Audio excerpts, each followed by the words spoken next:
తిరుపతి సమీపంలో ఉన్న మోహన్ బాబు యూనివర్సిటీ తీరుపై తల్లిదండ్రులు ఆగ్రహం వ్యక్తం చేస్తున్నారు. విద్యార్థి సంఘాల నేతలు యూనివర్సిటీ వద్ద ఆందోళనకు దిగారు.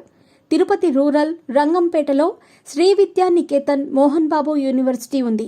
విద్యార్థుల తల్లిదండ్రుల వద్ద ఫీజుల పేరుతో పెద్ద ఎత్తున దోపిడీ చేస్తున్నారని, విద్యార్థులకు ప్రభుత్వం ఇచ్చే ఫీజు రీయింబర్స్మెంట్ అందుతున్నా హాస్టల్ క్యాంటీన్ మెస్ ఛార్జీల పేరుతో డైలీ బయట నుంచి వచ్చే స్థానిక విద్యార్థులైన డే స్కాలర్స్ వద్ద ఏడాదికి 20,000 అక్రమంగా వసూళ్లు చేస్తున్నారని విద్యార్థి సంఘాల నేతలు ఆరోపిస్తున్నారు. ప్రతి ఏడాది మోహన్ మంత్ర కార్యక్రమం నిర్వహణ కోసం ప్రతి విద్యార్థి వద్ద ముక్కు పిండి డబ్బులు వసూళ్లు చేస్తున్నారని ఆగ్రహం వ్యక్తం చేశారు.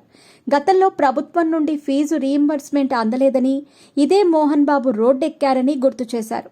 మంచితనానికి మారు పేరు తమ యూనివర్సిటీ అని గొప్పలు చెప్పుకునే మోహన్ బాబు ఇప్పుడు దోపిడీపై సమాధానం చెప్పాలని విద్యార్థి సంఘం నేతలు డిమాండ్ చేస్తున్నారు.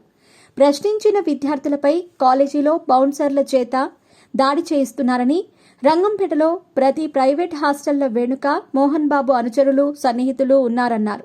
బయట లోపల విద్యార్థులను అన్ని రకాలుగా దోచేస్తున్నారని మండిపడ్డారు. విద్యార్థుల తల్లిదండ్రులు కూడా గత వారం నేరుగా ఏఐసిటిఈకి ఫిర్యాదు చేశారు.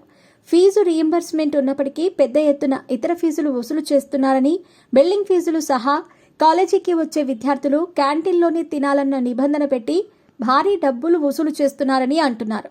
నేరుగా ఏఐసిటిఈకి కూడా తల్లిదండ్రులు ఫిర్యాదు చేయడంతో విద్యార్థి సంఘాల నేతలు రంగంలోకి దిగారు. 2 ఏళ్ల కిందటే మోహన్ బాబు యూనివర్సిటీ అధికారికంగా ఏర్పాటయ్యింది. అంతకుముందు శ్రీ విద్యా నికేతన్ పేరుతో స్కూల్స్ అలాగే కాలేజీలు ఉన్నాయి.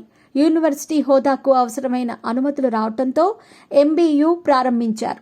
అయితే అప్పటి నుంచి యూనివర్సిటీ అనే వివాదాలు వెంటాడుతున్నాయి.